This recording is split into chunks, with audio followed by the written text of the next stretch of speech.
Okay, last class on Genesis, that was fast. It's still September. Okay, so the Joseph story. The Joseph story begins with Joseph becoming a slave in Egypt. A more accurate way of saying that is the Joseph stories, plural, begin with Joseph becoming a slave in Egypt. Right? Again, I'm not going to harp on this all the time, but it's good to remember occasionally there are multiple stories in the text here, and that the story of Joseph being sold into Egypt is actually constructed very much the same way that the flood story was. We've got two sources, two stories. Genesis 37 is a terrific example of this phenomenon. So I'm going to look at it really briefly just to get in your heads, because again, the Joseph story is one of those stories, thanks to certain musicals, that I think many people certainly just tell the story without recognizing that the text itself is not quite as straightforward and simple as the songs, as it were. So how did Joseph end up in Egypt? Right? His brothers hated him, and of course they threw him into a pit, an empty pit. And then then Judah said, let's sell him to these Ishmaelites who happen to be passing by. But let's not kill him ourselves, right? We can make some money on this. Okay, that's straightforward enough. And then some Midianites pass by, and they pull Joseph out of the pit. So just to go back a second, Judah is like, let's sell him to these passing Ishmaelites. And then some Midianites come by and pull Joseph out of a pit. And then they sold Joseph to the Ishmaelites, who brought Joseph to Egypt. Who's the they? Who did the selling? Last I saw, the people who had pulled Joseph out of a pit were Midianites, but the people who thought they were going to sell Joseph to Ishmaelites were Judah and his brothers. So that's confusing. So now I've got the Ishmaelites bringing Joseph to Egypt, even though the Midianites are the ones who pulled him out of the pit. And that's all maybe you could figure that there was some weird passing of Joseph around from person to person, but then at the end of the chapter I'm told that it was the Midianites, in fact, who sold him in Egypt. And then a chapter later, it was the Ishmaelites again. You see the problem. There's essentially, there are two stories here. In one of the stories, Judah says to his brothers, let's sell him to the Ishmaelites. And his brothers agreed. And they sold Joseph to the Ishmaelites, who brought him to Egypt. That's pretty normal. And in the other story, the brothers throw Joseph into a pit, and then they go sit down somewhere nearby to eat. And while they're eating and not paying attention, Midianites pass by, and they take Joseph out of the pit without the brothers knowing. And the Midianites sell him in Egypt. Okay, not such a big deal. One story has the brothers selling Joseph. One has the Midianites stealing Joseph. And I'm not going to go through this for the entire Joseph story. I will point out that these two threads that are started here in Genesis 37, do pick up again later on. So, for example, Joseph, when he sees his brothers, says, "I'm Joseph, whom you sold into Egypt," right? Because he remembers his brothers selling him to the Ishmaelites. And in another place, Joseph says, "I was kidnapped from the land of the Hebrews." I wasn't sold, I was stolen, by the Midianites, who took me out of a pit and then sold me. So again, that's all I'm going to say about it. Just a reminder that even in a story as familiar and seemingly continuous as the Joseph story, when you look at the details, we are dealing with a composite text with competing and contradictory stories that have been blended together into a text, as we see in Genesis 37, that actually doesn't make very much sense if you tried to figure out, for example, who actually sold Joseph to Egypt. Not so obvious. Okay, in any case, all of the sources, this seems obvious, know that Joseph went down to Egypt by himself, and that Jacob and his family came afterward to live there. In other words, there is a common Israelite tradition about how the Israelites ended up in Egypt.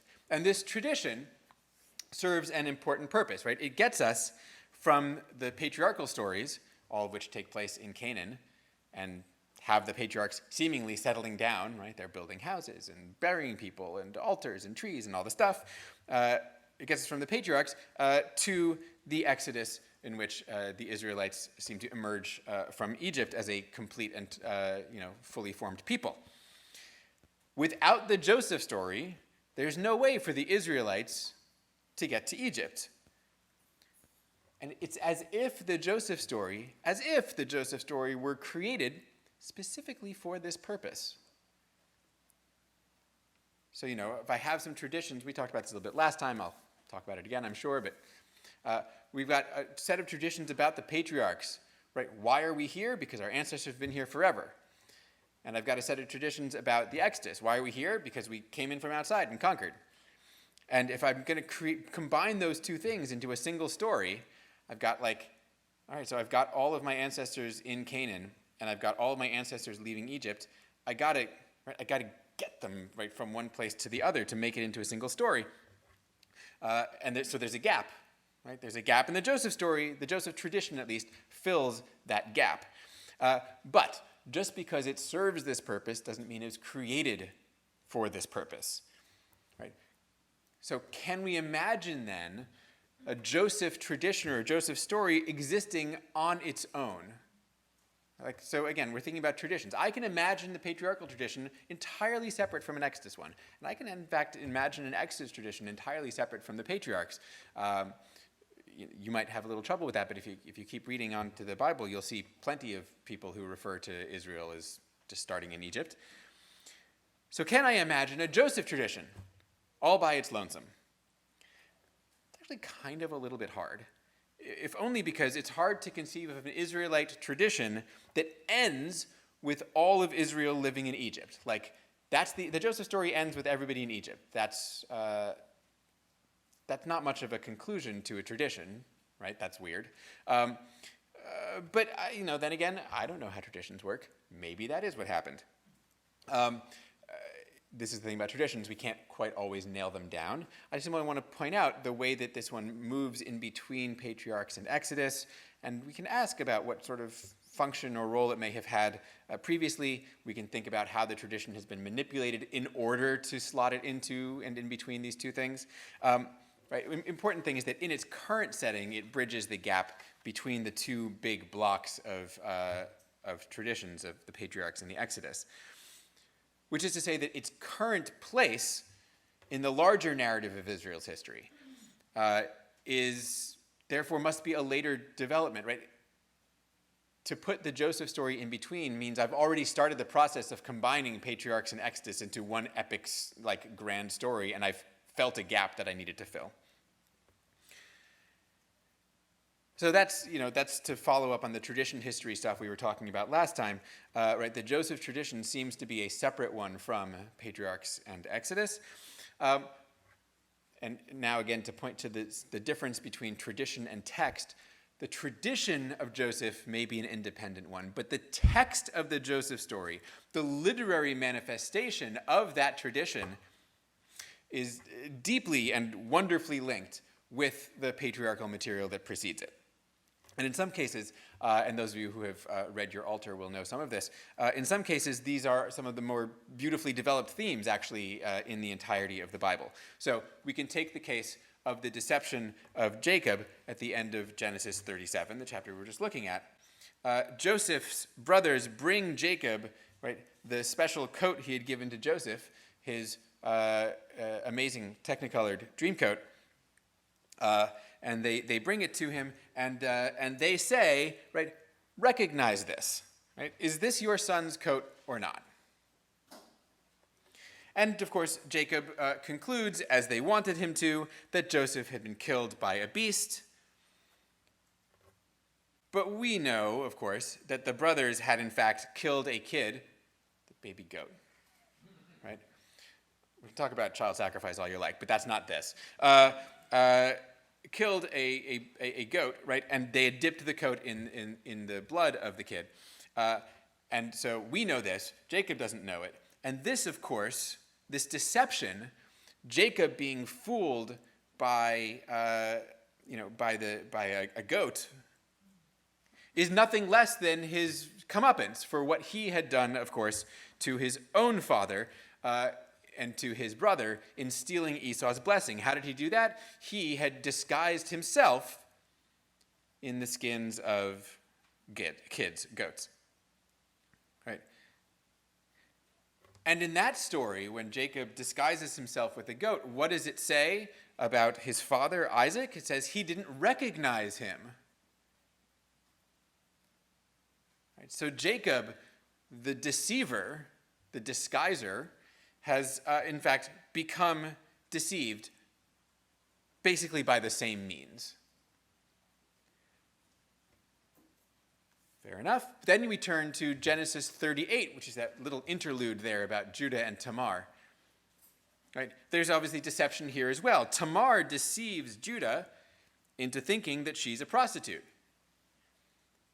And the comeuppance that we have in this story is not Tamar's comeuppance, but Judah's. Right? Judah, who of course spearheaded the sale of Joseph and the whole deception of Jacob with the coat, right? Judah is revealed as having done wrong in this chapter. Who has he wronged? Not Joseph, as it turns out, not in this chapter, but Tamar. And that revelation of his deception comes by means of the same phrase used to deceive Jacob. Recognize this. Whose seal and cord and staff are these? And of course, when Judah recognizes them, as he does, Judah recognizes them and recognizes, of course, his own wrong. In this story, too, articles of clothing play a part, right? Tamar disguises herself by changing her clothes. And again, amazingly, there's a kid. Right? There's a goat. This is what Judah promises to pay Tamar, but is unable to deliver to her. Okay, let's go one more chapter. Genesis 39. This is the story of Joseph and his Egyptian master's lascivious wife. Right? She, of course, deceives her husband. Right? She says, Joseph has tried to sleep with me. Right? What's her proof?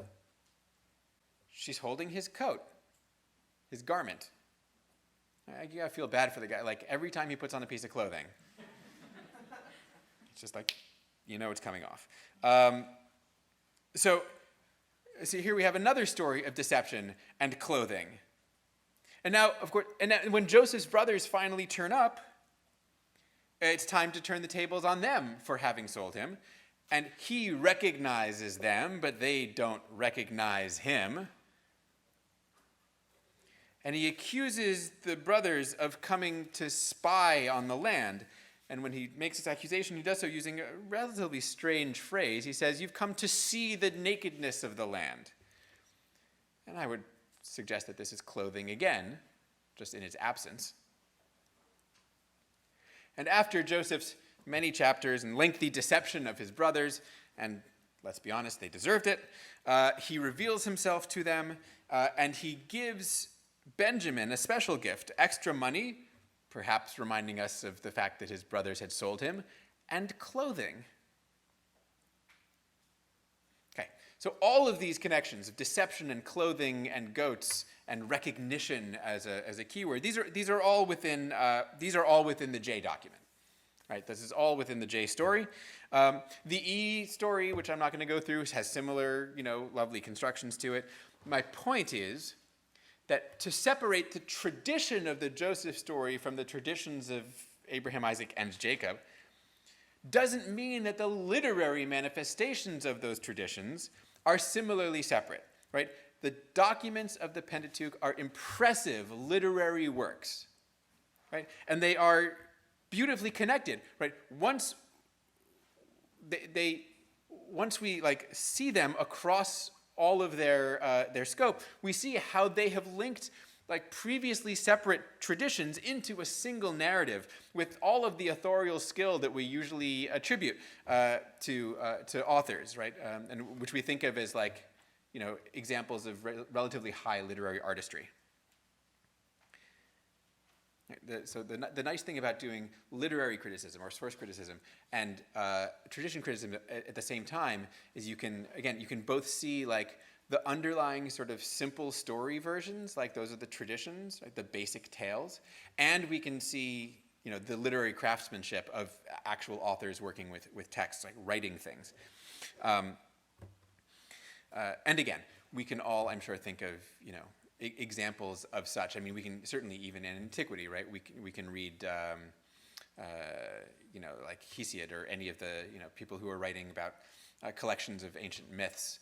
Right? They didn't make those up. They took traditions and craft them into beautiful stories, and obviously today too, in many ways. All right.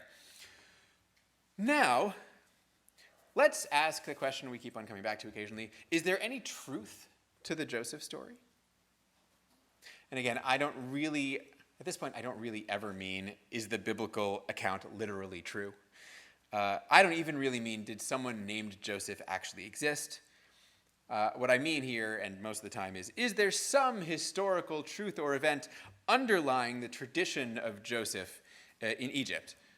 Right? In the same way that the tradition of Jacob creating building an altar or creating a sanctuary in Bethel is underlay?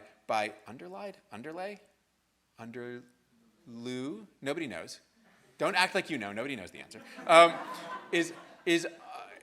Is bolstered. Is built on. I'll do that. The story of Jacob creating an altar in Bethel is built on the historical reality of there being a sanctuary in Bethel. Right. That's the kind of historical reality we're asking about. Is there some historical truth underlying the tradition of Joseph in Egypt? Is the idea that an Israelite rose to the highest ranks in Egypt mere fantasy? Maybe. Probably. Joseph's story is very similar. I know you haven't gotten there yet, but it's very similar to the book of Esther. Right? Which is to say, Esther, for its part, is a wonderful pure literary invention in which a Jew becomes second in command of a great empire. And Esther, for its part, is an intentional play on the realities in which Israelites were actually always oppressed. Esther is escapist in its sense. The Joseph story could be read that way too. I will say, the book of Esther, again we'll get there, it's basically a comedy, despite all of the death at the end. But that's like death of bad guys. Esther is a comedy. It's a satire of the of Persian administration. The Joseph story doesn't actually at all mock the Egyptian administration. It doesn't have any of that kind of tone to it. It's not a comedy. So then can we imagine an Israelite in charge of Egypt? Well, maybe not, but it's not super implausible. Right? And some of you will have read about this, but in the 18th century BCE, so long before our text, in the 18th century, the great Egyptian empire started to fail. Centralized rule in Egypt started to fall apart, and about this time, a group of Semitic people began entering Egypt, and the centralized government, failing as it was unable to keep them out. And eventually, kind of remarkably, from the mid-17th to mid-16th century BCE, the Semitic peoples took control of Lower and Middle Egypt. And we call these people the Hyksos, which comes from the Egyptian word for foreign rulers. And, eventually they were kicked out of the country and out of power by sort of renewed native Egyptian power. But for about 100 years, Egypt was ruled by a Semitic people, none of whom was named Joseph, right, just to put that out there. And after all, the Joseph story doesn't even pretend that Joseph actually ruled, right? He is at best second in command, right? The Hyksos had actual pharaohs, right? Like there were Hyksos pharaohs, and the Joseph story it doesn't claim that. And of course, in the 17th and 16th centuries BCE, there wasn't even an Israel. And of course, Semitic peoples are not all Israelites. So, the very most we could say is that maybe the Israelites preserved some long-lasting cultural memory of some of their ethnic predecessors having had power in Egypt at some point hundreds of years ago. And this memory formed the basis for this really basic idea that one of their own could have risen to power there. Such a claim you will sometimes see about the Joseph story and people trying to establish a historical basis for it. I must admit, though I just explained it to you, I am deeply skeptical. Deeply skeptical. Having said that, the Joseph story, across its sources, truly, regardless of source JEP, seems to contain a lot of knowledge about Egypt and about Egyptian customs. So the Egyptian names in the story, Potiphar and Zaphenath Paneach and Asnat, right? Those are authentic, good Egyptian names. The Hebrew word that's used for Pharaoh's magicians, the ones who can't interpret Pharaoh's dreams, right? That's, basically like a knockoff Hebrew word of an authentic Egyptian term for a type of priest. There's the scene where Pharaoh places his ring on Joseph's hand and dresses him in robes and gives him a gold chain to wear around his neck. And that seems to reflect authentic Egyptian practices of reward or royal appointment. When Pharaoh parades Joseph in front of the Egyptians and they all yell, Abrech! Sounds like Yiddish. It's not. It's a good Egyptian word for obey. Joseph tells his brothers, all shepherds are abhorrent to the Egyptians, which actually fits reasonably well within a well-attested Egyptian fear and hatred of the desert Bedouin types. According to the story, Joseph acquires the land in Egypt for the king, except that belongs to the priests, and that seems to reflect a legitimate situation in Egypt in which all land except that of the temples was subject to taxation. And of course, when Jacob dies, he is embalmed, right? As we all know from the mummy. Is there a newer mummy movie that I should be referring to there? Again, I'm trying to keep my references up to date. No? The Mummy still. Is it The Mummy 2? Okay. Okay, all of this Egyptian background material doesn't mean that the Joseph story is any more true. Right? It just means that the authors knew stuff about Egypt, right? Which shouldn't be surprising. Egypt was a major power throughout Israelite history. Waxing and waning, sure, but always more powerful than Israel. Merchants and diplomats and other types would have come through Israel, and Israelites would have gone to Egypt, scribes and traders and officials. And what's worth noting is that many of the parallels with actual known Egyptian stuff that we see in the Joseph story don't come from the period of Egyptian history that is presumed in the Joseph story. Right? They don't come from what should be sometime in the 13th or 14th century BCE. The parallels mostly come from later, in the first millennium. That is, when the Israelite writers were living, not when their story took place. So the authors retrojected into the distant past of their story their contemporary knowledge of Egypt, which is really no more or less than we should expect. Right? If we didn't have history books, we would do the same thing. Right? And in fact, many of us who don't know history so well do this all the time. Right? How often, right, can you, maybe, I don't know how often, you can imagine somebody, for example, writing a story about, ancient Rome and the wonderful, pasta with tomato sauce that they ate then, right? Because, all I know about Italy is they sure do love their tomato sauce and their pasta. They don't call it tomato sauce. That's okay. But those of us who know that tomatoes weren't part of Italian cuisine until, et cetera, et cetera. But that's the kind of stuff we're looking at here, right? It doesn't mean that the story is true. It doesn't mean the story is accurate. It means the people who wrote it knew something, knew a little bit. Okay. I hope you guys have questions, because I'm close to done with the Joseph story, which I don't really have that much to say about anyway. But we've also come to the end of Genesis, so I'm not done yet. But I will be in a second. Okay. A brief word at the end here about this funny chapter, Genesis 49, that comes at the end of the reading, end of Joseph's story. We get this. It's weird, right? Like it's a weird poem. These little sayings about the various children of Jacob. Like it's full of puns that don't come across real well in English. They don't come across well in Egypt either, but for totally different reasons. No, the same reasons. Anyway, the puns. Lots of wordplay in here. There's lots of animal imagery.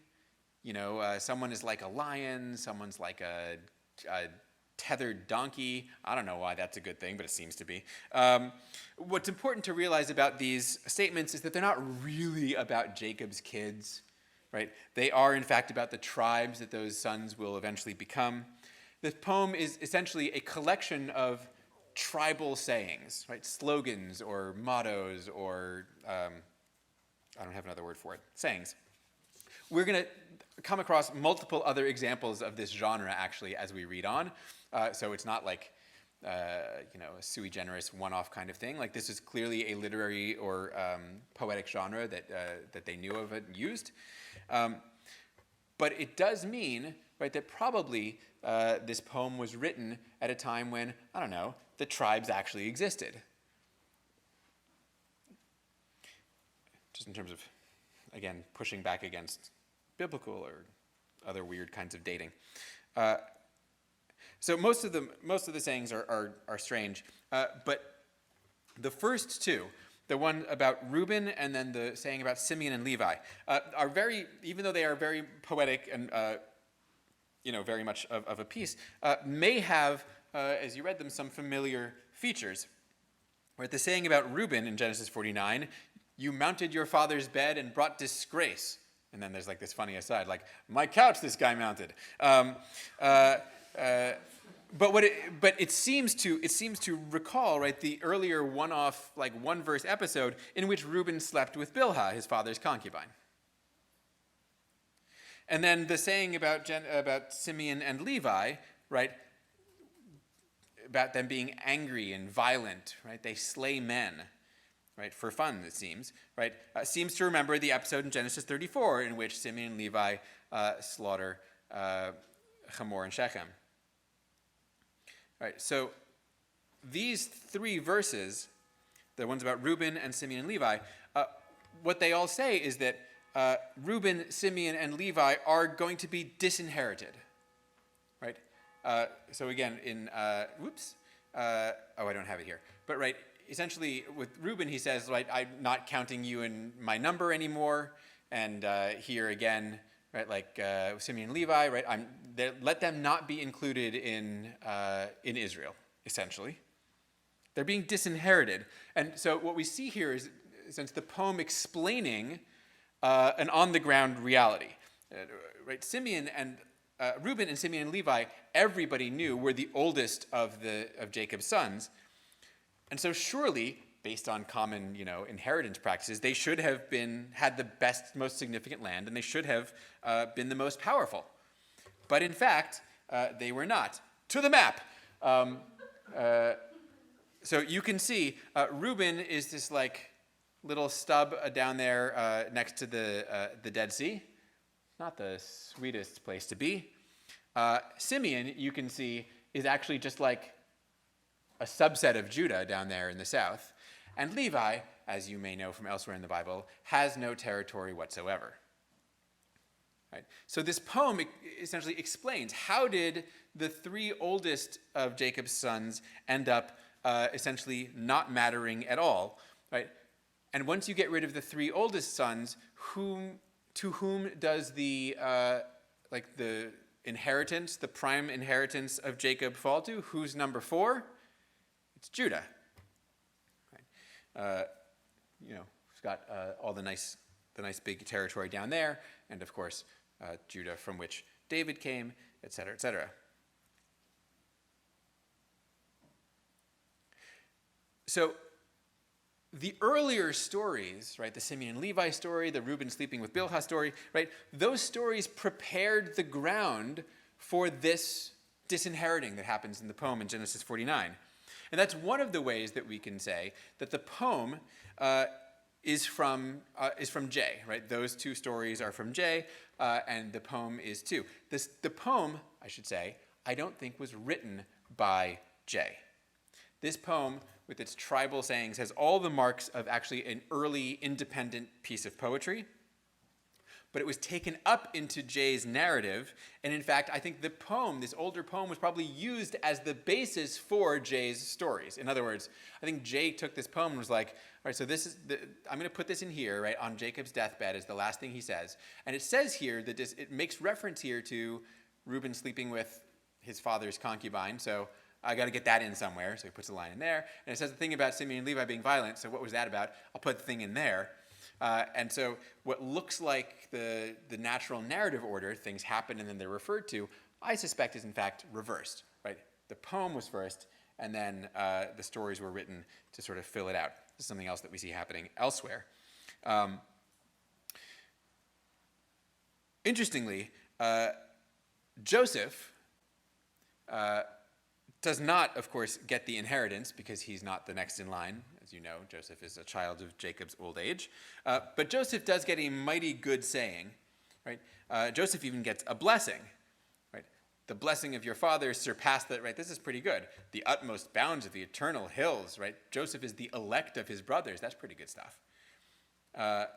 You can see in this poem already, right, the roots of a potential conflict between Judah in the south and Joseph in the north, because Joseph, or at least his sons, Ephraim and Manasseh, become the two most powerful tribes in the north, and there they are, right there in the center of Israel. Right. So this is a good map, or its equivalent in your various Bibles, textbooks, etc. It's a good map to have in mind, right? To remember that when we talk about Israel, we're talking about a nation in two halves. One half is Judah in the south, and the other half is everything else above it, of which the center is Ephraim and Manasseh, and that is where historically Israelite settlement began. We'll talk about that another time. So Joseph, right, Joseph, as you know from reading, Joseph is Ephraim and Manasseh. Ephraim and Manasseh is Joseph. So Jacob gives Judah the inheritance, the big territory, and gives Joseph the blessing, right? And even there, the reference in that blessing to the hills, right, which is the hill country of Ephraim and Manasseh. If you've been to Jerusalem, that's the hill country you're in, even though Jerusalem is, in fact, in Benjamin. Okay. So again, what we're talking about here, even in the poems, is not true stories. I'm not going to suggest that Jacob actually said these things to any actual human beings, but the stories and even the poem, right, reflect historical realities on the ground.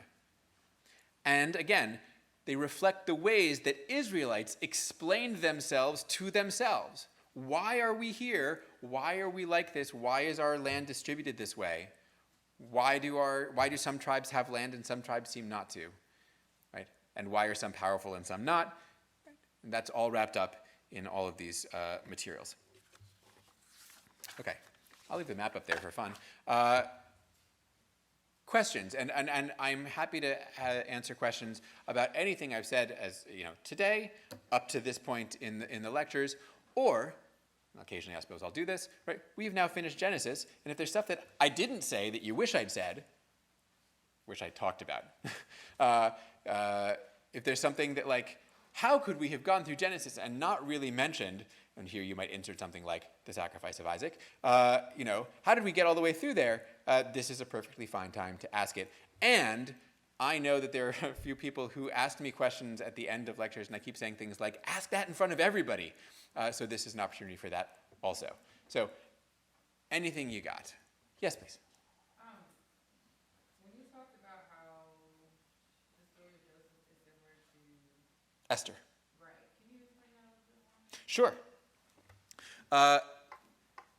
The Joseph and Esther stories both essentially fall under the category of Israelite or Jew in a foreign court. Right? They both involve a rise to power, to second in command, whether the second in command in the Esther story be Esther or Mordecai. Um, they both involve an overcoming of various obstacles to reach that, right? You can imagine these stories as having, we don't need to, but you can imagine these stories having been written by people living in a foreign land, sort of daydreaming about, like, we could achieve power here someday. It would look like this. And this is essentially very much true of the Esther story. But the overall sort of shape of the stories is actually is quite similar. And they both reflect an understanding or an attempt to think about what it's like to be a non-native in a foreign court, right? What does it take to get ahead? How do you achieve success in that setting? I think that's the basis of it. Yes. I had a question about you were saying it's harder to imagine the origin of the Joseph story, sort of arising independent of both Exodus and Patriarchs.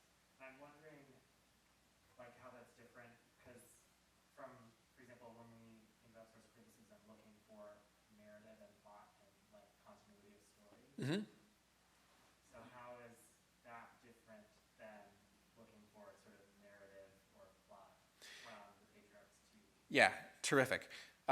So again, this is getting at the very core of the distinction between source literary narrative ways of thinking and tradition ways of thinking. With traditions, we're often trying to reduce to like the smallest identifiable like little story, right? How could this have existed? So in the same way that we could look at Jacob founding a cult site at Bethel and be like, it's obviously literarily embedded in this whole series of journeys and his fights with his brother and his going to get married and all these things, but I can see how I could pull it out and like say something about, I can see that it would have been its own thing. And the Joseph story, admittedly, is not as easy, but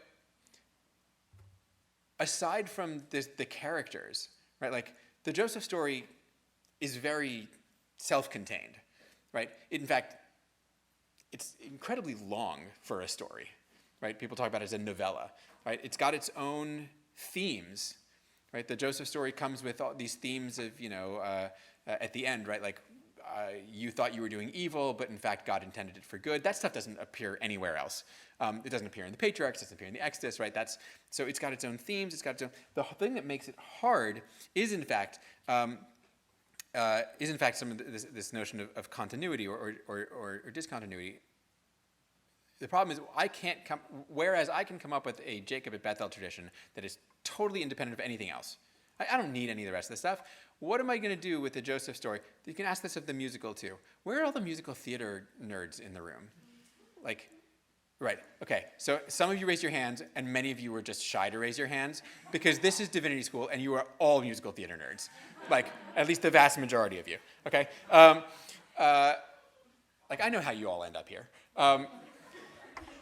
This is I'm sorry, I'm going to interrupt myself for a second. This is a totally off-topic story. I was talking to a friend once, and he said something like, my sense of people who become rabbis is like, they're all just failed theater guys, right? Like, I was like, yep, that's how I understand them too. Academia is not so far off. But even in when we think about the Joseph story, the problem with the Joseph story isn't its beginning, right? That story needs they may have the same characters, but a story about a guy who has a quarrel with his brothers and gets sold to Egypt and becomes, right, that could all exist totally independently of the broader, larger narrative arc. The problem is the story ends with them all being super successful in Egypt, right? And now that I say it, if we don't think about it as tied up with the broader story, that's still a pretty good story. Like, they were forced by family. Why do I feel the need for them to return to Canaan within an independent tradition? There's no reason for that unless I'm already thinking canonically, they got to get back. It's a perfectly good story. Actually, the musical is pretty good, right? The musical ends on a happy note. They're all happy, right? they're all happily in Egypt, and that's where the story ends. And nobody has ever complained that about the musical. How did they not get back? Long story short, when we're thinking tradition versus narrative, we're thinking about distilling the underlying tale, and narrative connections may be present in the form of the story as we have it, but as we abstract it, they tend to fall away a little bit, right? We start to think about things like, what do I need, right? What do I need for this to imagine somebody having told this story independent of its current context? That's my long-winded, maybe not great answer to your question, sorry. Other thoughts, questions? Yes? So, I hope this isn't a dumb question. So with like the documentary hypothesis, we have these sort of four separate strands, and they all make sense on their own, and they're coherent and great. But why would you then weave them together into a less So excited, coherent so story? excited, so excited. No one's ever asked me that before. Okay, so all right. So I think I alluded to this at one point, and I will, and I may come back to it again. So we have to remember, right, what the characteristics are of the combination, right? The things we can say about it without saying anything about when or where or how it happened. The things we can say about it is whoever did it was really concerned to maximally preserve the materials, which suggests that they had some sort of authority, and that there was some sort of there surely was some sort of, I mean, I say compelling reason to do this, but I have some colleagues who like to point out that, like, there doesn't have to have been a compelling reason. Someone just has to have done it, like, for fun. And of course, we have, you may be aware of the parallel, phenomenon in Christianity, which is the Diatessaron of Tatian, who took the four Gospels and did exactly the same thing with that noise. And that, and I don't know, was there a compelling reason for him to do that? Not really. He was just like, this will be a cool idea. And now it's like scriptural in certain Eastern Christian traditions. So we can imagine there may have probably been a compelling reason, but I don't know. I don't know why. I can imagine some, right? And I think I alluded to in my sort of retelling of the Ezra story, right? I alluded to the possibility that this was motivated by a need for some sort of law code to, in theory, govern the newly reestablished province of Judea in the Persian administration, where the Persians said, all right, you guys can go govern yourselves, but like we need we like to keep versions of your law codes here so we can make sure you're all doing the right things, which the Persians actually did. And so somebody, be it Ezra or someone else, said, all right, well, we've never really been a united, like self-governing, it has been a while, not under these laws. So like, let me put all these stories together into one coherent story. I'm jumping ahead a little bit because we're nowhere near here in the history, but let me give you what I think of as the sociological explanation for the phenomenon of the combination of the sources. Right. I can say things like pre-exilic and post-exilic, right? We're all like relatively clear on the history of Israel in the broadest of strokes. So before the exile in the beginning of the 6th century, before the exile, Israelite society was relatively diverse. I mean, you had priests doing their priestly things, and you had prophets doing their prophetic things, and you had people in the north, and you had people in the south, and you had the monarchy, and you had like all these various social groups, and even among the elites, various social groups. And then they were conquered and sent into exile. And we know that one of the things, and tribes, right? All the tribes existed before then too. We know that one of the things the Babylonians did upon conquering and exiling the Israelites, one of the things they did is when they resettled the Israelites in Babylon, they intentionally blended all of those social groups and mixed them up, so that, which is a not surprising move to like sort of break up power, native power structures as a way of assimilating them better. So they break up tribal groups, they break up leadership groups and elite communities, and sort of muddle everyone together in Babylon. And now, 50-something years later, when the Israelites are told, okay, when Babylon's conquered by Persia and the Israelites are told, you can go home now, they're no longer going home, right? We're now 2 generations on. They're no longer going back to Israel as discrete groups with discrete traditions, texts, power structures. They now come back, and this is very clear in post-exilic literature, they now come back saying, we all collectively are a united definition of Israel, right? We are Israel now. We who survived the exile and are returning. And in a sense, and this is precisely when the Pentateuch is put together, right? Again, the story of Ezra, true or not, gives us a relatively good dating for it, right? So the creation of the Pentateuch is happening at the same time as the return to Canaan, the return to Israel, to Judea. And effectively, what we have manifest in the literature, that is, the combining and blurring of previously independent texts, parallels the combining and blurring of previously independent social groups that we see in the exilic and post-exilic period. And so that may not be a compelling, like historical rationale, like, oh, since we did that, we better put our, but like the two of them are like tied together super nicely, so that the text sort of manifests in literary form what was actually happening on the ground to the humans who claimed those texts as their heritage. Yeah. You asked me to ask this in class, and I'm forgetting the fancy word to use, but it's sort of like following along that line of like, when we're reading and interpreting and exegeting, how do we sort of discern what is coherent narrative and what is people trying to make it more coherent, like with Sister White stuff, and like, this is hard, how do we make this like less hard, like trying to say that it was a vision from God to Abraham, to say that was his wife was his sister. Right. So let me see if I can, as I recall from the question as you asked it previously, it was a question about, essentially about where do we draw the line, and this is a really interesting question, where do we draw the line between, to my mind, text creation and text interpretation, right? Since, of course, the process of interpreting texts is embedded in the process of creating texts much of the time also. That's true clearly in the combination of sources, but within the Bible itself, we have plenty of examples of texts that are interpreting themselves, interpreting other biblical texts. How do I know, tell me if I'm addressing the question correctly, but how do I know when I'm looking at an original text or a text that's been manipulated in order to address some of these potential interpretive questions? Is that? Yeah, it's hard. Obviously, there are a few things to look for. Again, one of the nice things about source criticism and source work is that it really focuses on finding the consistent claims across a series of texts.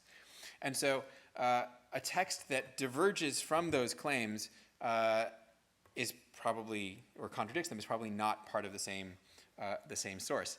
But sometimes we find texts that seem to be quite consciously trying to blend multiple sources or to interpret away problems.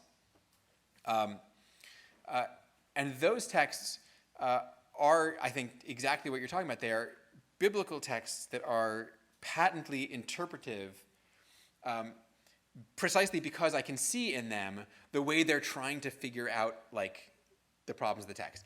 Many of these are small and hard to see. Some of them are subtle, and I'm sure we're missing many of them. And I want to point this out as an important methodological point.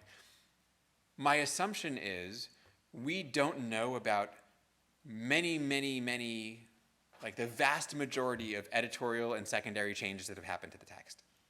Right? Just knowing what we know about the transmission of text and scribal copying and changing, right? If a scribe or somebody copies a text and makes a change that is not, that's really well done, you're not going to see it, right? In the same way that, if two people write an essay together or something, if they do it really well, you don't see both hands, right? So some things that might look original, authentic, maybe aren't, and we'll never know, and we have to be okay with that. And so, we're looking always for strong claims, right? Strong statements and things that we can say, you can't say this and this, or this person is clearly dealing with these kinds of competing ideas and trying to solve them. And we may come across some of those in this semester, but and I may later in the semester talk about this again, but briefly before we go, my very favorite example of what is clearly a biblical author struggling with the existence of sources is found not in anything we're reading this semester, but in the Book of Chronicles, right, which is many years later. So Book of Chronicles is from, 400 BC, and is totally familiar with, to my mind, with the Pentateuch and with the fact that it doesn't really make sense all the time. Did I do this one already, the Passover sacrifice bit? I don't think I did. So one of the minor, if you're not looking for it, contradictions in the Pentateuch is when you read Deuteronomy, it tells you how to do your Passover sacrifice, and it says you boil it in water. That's how you do your sacrifice. And then when you read the Passover sacrifice law in Exodus, it says you absolutely don't boil it in water. You roast it in fire. Cool. So now Chronicles is writing, and they get to the part where the great King Josiah offers like the first Passover sacrifice in many hundreds of years, and they want to tell us that he did it right. So what do they say? They say, and Josiah boiled the Passover sacrifice in fire, according to the law. So like this is a place where like interpretation of the text is almost on the surface, but of course if we didn't have the source text, we wouldn't be able to see it, right? We have the two texts that provide the problem that's being solved there, but if we didn't, we wouldn't know it was interpretive. And so the line is not always. It's definitely not always clear, and especially as we go forward in time, as we see texts interpreting like Chronicles, like Dead Sea Scrolls, right? Sometimes we're able to see what it is that they're sort of negotiating between, and sometimes we're not, and that's useful to keep in mind also. Okay, I'm over time. I'll see you all on Monday. Enjoy section if you haven't had it yet.